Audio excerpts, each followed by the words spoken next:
Ul zotga do'st bo'lgan inson ibodatdan chetda qolmas.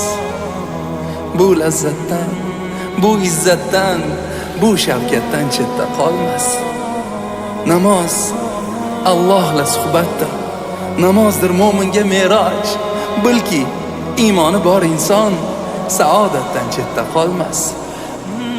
Namozdir qalb shifokori, namozdir har dardga dori. Ibodatgo'y mo'min har on muhabbatdan chetda qolmas. Sirotal mustaqimga dam kelib duch kelgay banda, tirikmi u yoki jonsiz qiyomatdan chetda qolmas. Siddiq, sodiq faqat udir. Qalb davosi faqat Qur'on. Oromini bilgan inson diyonatdan chetda qolmas. Omonat sohibi bir kun u dunyoga safar etar. Omonatgo'y bu muddatda omonatdan chetda qolmas.